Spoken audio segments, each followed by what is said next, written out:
Ya, saya kira begitu. Jadi ini sebagai pengalihan isu dari konflik elit di tubuh kepolisian dilempar ke yang lain. Ini kita juga bisa lihat bagaimana konflik itu terjadi di daerah-daerah. Daerah-daerah yang bergolak itu justru diindikasikan Kapoldanya adalah Kapolda-Kapolda yang dekat dengan Listio Sigit Prabowo. Ada persoalan yang menarik lagi bahwa di dalam kepolisian ini, terutama ketika publik melihat daftar mutasi perwira tinggi yang terakhir, terutama perwira tinggi bintang 3, itu kelihatan sekali bahwa terjadi konflik elit di lingkungan kepolisian.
Oh ya, betul Bung Hersu. Kebetulan juga salah satu tuntutan demonstrasi kemarin juga adalah turunkan Kapolri.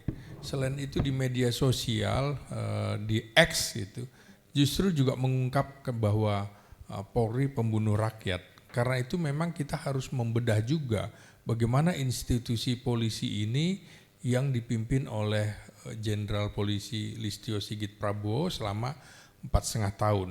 Tentu dalam analisis ini saya ingin membedah dari beberapa poin. Pertama tentu saja ada rivalitas elit di kepolisian dan juga isu geng Solo yang tidak bisa kita nafikan. Geng Solo adalah perwira yang pernah bertugas di Solo pada saat Jokowi menjadi wali kota dan kemudian pada saat Jokowi menjadi presiden, mereka menempati posisi-posisi elit di kepolisian maupun di TNI. Nah tentu saja posisi-posisi ini juga dan termasuk karir Listio Sigit Prabowo tidak bisa dilepaskan dari peran Presiden Jokowi yang memerintah selama 10 tahun itu. Sehingga anggapan loyalitas geng Solo terhadap Jokowi itu tidak terbantahkan hingga pergantian pemerintahan pun mereka dianggap masih bagian dari geng Jokowi. Sehingga loyalitas inilah yang menjadi masalah di institusi militer maupun di institusi kepolisian. Nah tentu saja dari analisis politik saya menyarankan bahwa Presiden Prabowo harus segera mengganti Listio Sigit Prabowo dan itu juga yang menggema di media sosial dan juga saran serta demo itu juga menuntut. Mengapa? Karena memang selama 10 tahun pemerintahan Presiden Jokowi, kepolisian dianggap sebagai anak emas bahkan kemudian menjadi alat instrumen kekuasaan. Padahal ini alat negara, bukan alat penguasa, bukan alat pemerintah. Nah kemudian ada juga yang menyarankan supaya Listio Sigit tetap dipertahankan. Tentu hal ini dianggap untuk menjaga stabilitas menjelang pilkada 2025 nanti. Kan ada pilkada 2025 nanti dan ini tentu saja akan berdampak pada dinamika keamanan. Kemudian yang kedua tentu saja ada ketegangan politik internal dan juga potensi pemicu kerusuhan yang kemarin demo-demo itu juga tidak bisa dilepaskan bahwa protes terhadap anggota DPR, betul itu juga dikemukakan, DPR justru menjadi alat pemicu kemarahan rakyat karena dianggap oke, secara legalitas mereka legal karena itu hasil pemilu 2024. Tapi secara aspirasi mereka sudah jauh meninggalkan aspirasi rakyat. Dan tentu saja kasus meninggalnya Afan Kurniawan, driver ojol itu juga memicu kemarahan publik terhadap kepolisian, terutama kepada Korps Brimob ini.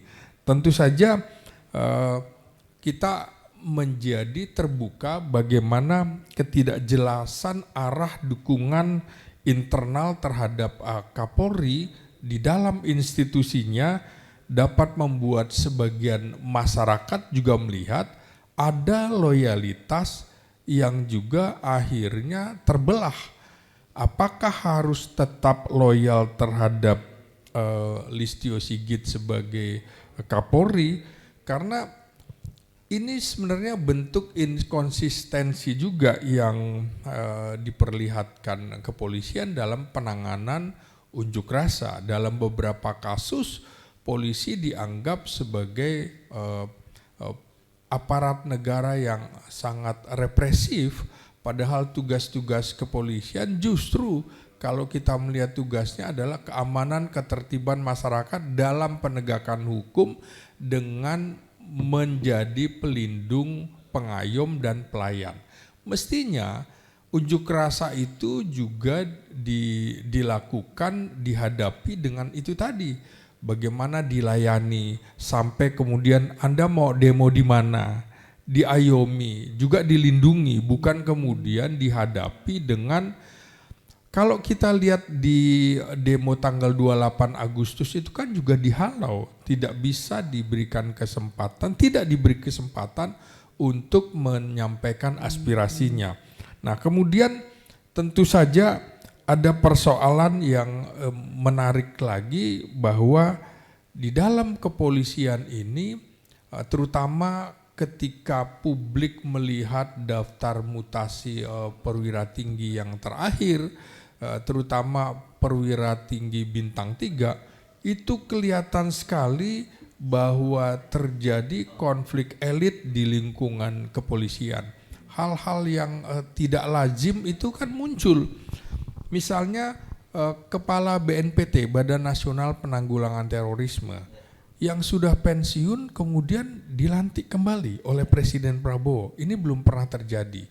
Kemudian juga Kepala Badan Nasional Narkotika itu juga sedang dalam perjalanan dinas ke luar negeri, tiba-tiba dicopot di situ. Ini mengingatkan kita pada kasus Kepala Bais dulu kan, waktu baru pulang dari luar negeri dari umroh kalau nggak salah, di bandara juga diganti. Itu siapa namanya waktu itu? Ilyas. Itu juga sama. Hal-hal yang menurut saya kurang etis sekali. Begitu juga bagaimana pemindahan misalnya Komjen Fadil dari Kabar Harkam menjadi Astama Operasi. Kemudian itu berarti menyingkirkan posisi Fadil. Kemudian juga posisi Karyoto yang semula Kabar Reskrim kemudian menjadi Kabar Harkam. Dijanjikan Kabar Reskrim. Betul, betul. Nah, ini kita juga bisa lihat bagaimana konflik itu terjadi di daerah-daerah. Daerah-daerah yang bergolak itu justru diindikasikan Kapoldanya adalah Kapolda-Kapolda yang dekat dengan Listio Sigit Prabowo. Itu kan menarik. Kemudian mengapa Polda-Polda yang lain justru tidak terjadi kerusuhan seperti itu? Apakah memang ada indikasi sengaja dilakukan hal seperti itu? Juga misalnya bagaimana dalam kasus ini, di dalam kasus yang kode etik kemarin memutuskan Kompol Kosmas Kajugea itu dipecat, menurut saya juga menjadi menarik mengapa kemudian hanya komandan batalion itu yang dikorbankan. Padahal BRIMOB sebagai paramiliter biasanya dalam peristiwa militer itu 2 tingkat di atas harus bertanggung jawab. Berarti komandan resimennya juga harus bertanggung jawab. Di atas komandan resimen di istilah kepolisian pas gitu, komandan pasukan BRIMOB bintang 1 itu juga harusnya diminta pertanggungjawaban. Nah, karena kasus ini juga melibatkan banyak di daerah, terutama hampir saja terjadi konflik yang besar di Palembang, Bung Hersu, ketika seorang prajurit dengan kavaleri itu ya. Iya, batalion kavaleri, dia itu kan sedang membonceng saudaranya yang difabel begitu ya, dari SPBU, ya kemudian makan minum gitu, tiba-tiba ditangkap begitu saja, dipiting lehernya, dituding sebagai perusuh begitu ya, dan itu langsung disebar kemana-mana. Berarti memang ada upaya pengalihan isu menuding TNI sebagai provokator. Kan dalam kasus itu kalau tidak dicegah segera, Bung, ini dalam beberapa kasus saya kebetulan terlibat dalam liputan-liputan konflik ya, seperti di Kalimantan dulu, ingat nggak penyerbuan dari satuan kavaleri masuk ke BRIMOB segala macam, itu kalau nggak dicegah seperti apa. Begitu juga kasus yang terjadi di Kuitang ketika mayor infanteri dari Bais TNI itu kemudian langsung ditangkap begitu ya, ditangkap kemudian kartu anggotanya disebarluaskan. Saya pikir ini sama-sama aparat negara begitu. Ya namanya intelijen ya pasti pakaiannya bukan pakaian dinas dan dia harus lekat di situ. Dan saya catat itu banyak sekali. Di Cikeas, kemudian di Ternate, terus di Manado, di Sumatera Utara. Tiba-tiba kemudian muncul isu darurat militer, isu kemudian tentara harus masuk barak. Loh kok aneh gitu ya. Bahwa sumber masalah yang disorot masyarakat adalah ketika Polri itu tidak profesional dalam penanganan unjuk rasa, kemudian juga BRIMOB harus bertanggung jawab dalam beberapa kasus, kenapa kemudian dilempar ke yang lain-lain?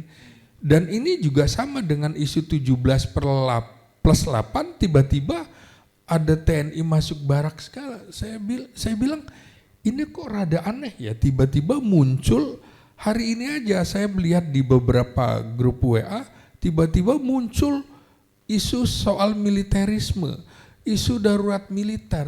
Menurut saya ini jumping conclusion yang tidak dipahami orang, bahwa di dalam Undang-Undang Nomor 23 tahun 1959 itu ada 4 tahapan: tertib sipil, darurat militer, darurat perang.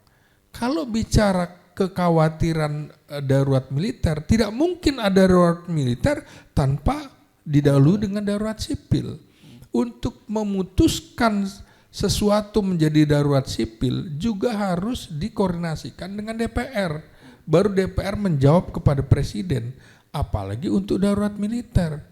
Itu parameternya di dalam kasus kerusuhan Agustus ini jauh dari memenuhi syarat untuk terjadinya darurat sipil apalagi darurat militer. Anda melihat itu sebagai indikasi adanya konflik elit? Iya, saya kira begitu. Jadi ini sebagai pengalihan isu dari konflik elit di tubuh kepolisian dilempar ke yang lain.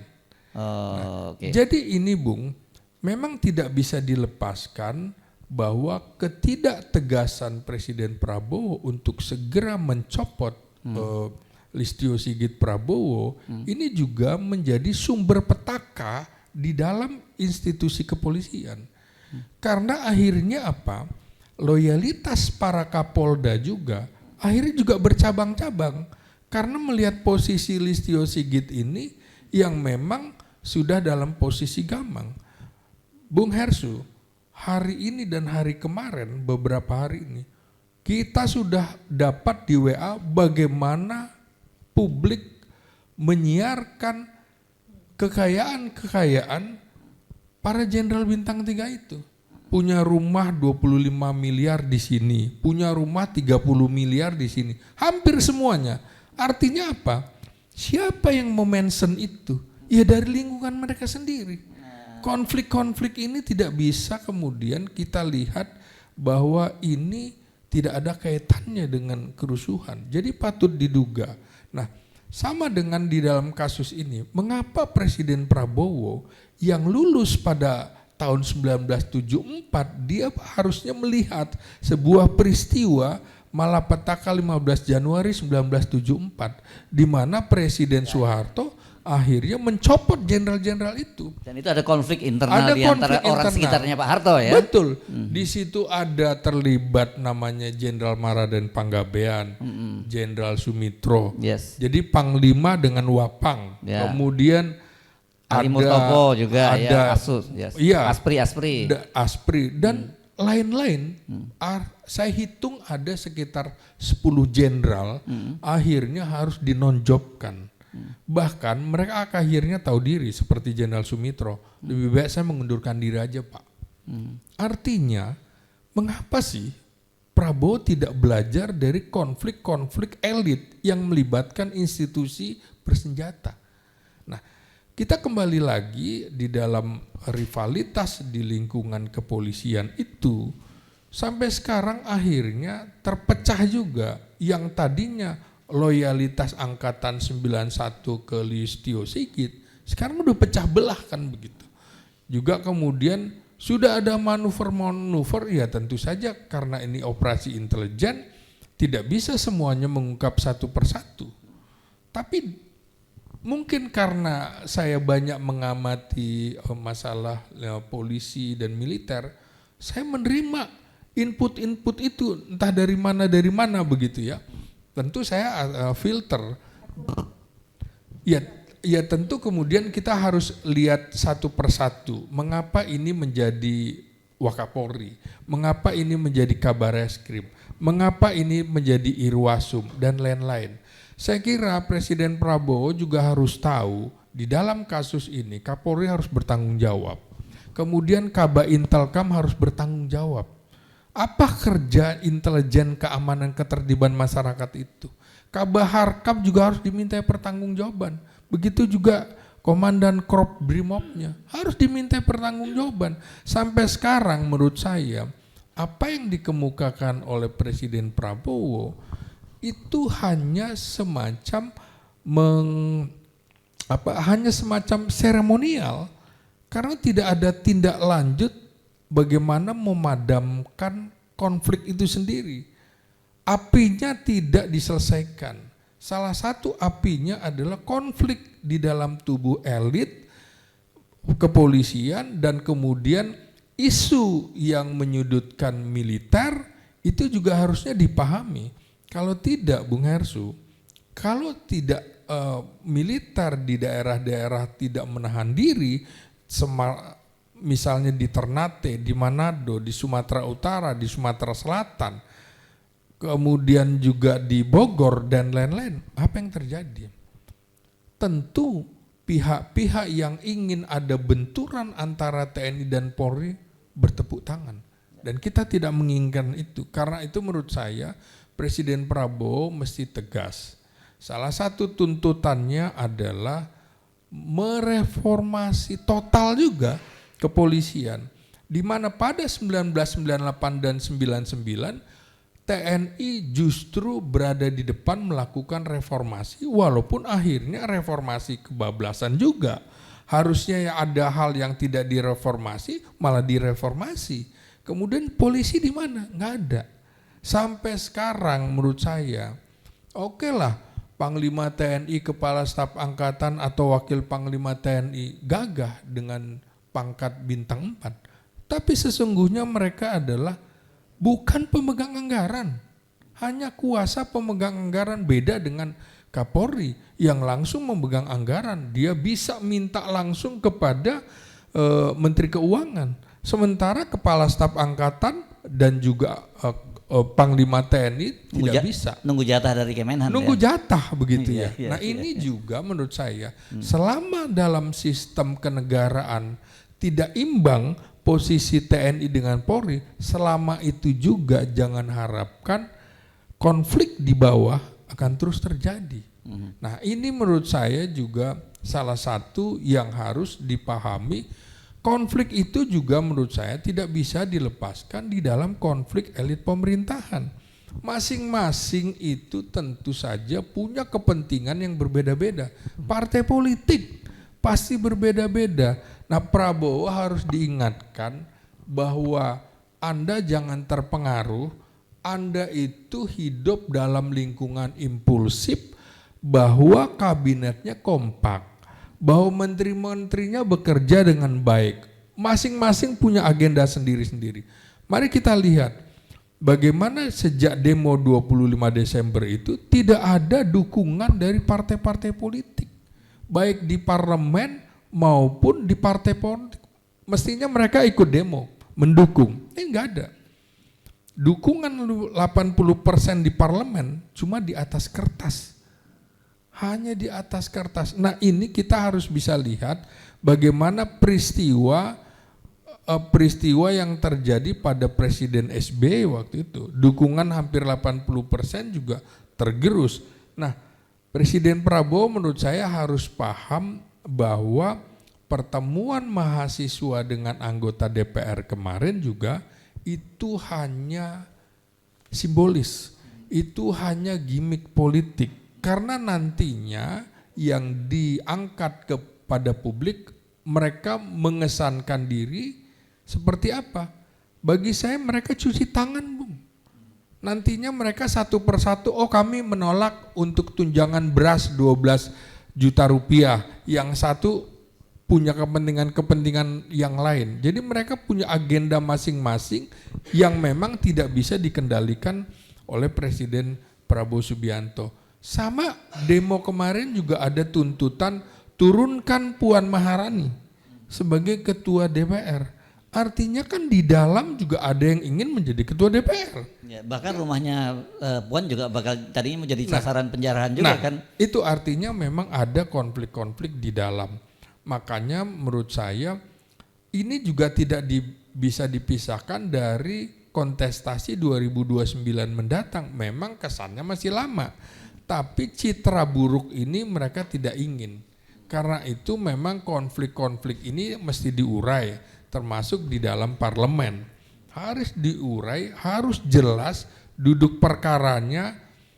Ini lihat Bung, sejak ada isu bahwa Ahmad Muzani akan menjadi Menteri Dalam Negeri aja, itu kan sudah saya perkirakan. Coba lihat dalam sepekan, 2 pekan ini pasti ada kerusuhan di daerah. Kenapa? Coba siapa yang terkoneksi dengan daerah kalau bukan Menteri Dalam Negeri? Apa iya kemudian permintaan keuangan dari daerah tidak koordinasi dengan Kementerian Dalam Negeri? Apakah tidak berkoordinasi dengan Kementerian Keuangan? Ini Menteri Keuangan dan Menteri Dalam Negeri harus dievaluasi. Karena itu menurut saya ini momentum bagi Presiden Prabowo untuk merombak sebuah kabinetnya. Evaluasi semuanya, termasuk elit-elit di dalam pemerintahannya. Ini momentum untuk bersih-bersih, jangan takut dulu dari kabinet 100 menteri di era Presiden Soekarno, kemudian terjadi peralihan kekuasaan kepada Presiden Soeharto. Dia berani menetapkan sampai hanya sekitar 20-an anggota kabinet. Nah, ini kita harus kembalikan lagi Indonesia ke second kabinet. Bukan kemudian kabinet, ini namanya menurut saya ini namanya kabinet terima kasih, bukan kabinet merah putih. Betul-betul terima kasih begitu. Sehingga ujungnya adalah betul-betul tidak profesional. Ini momentum menurut saya untuk bersih-bersih. Saya kira itu dulu, Bu.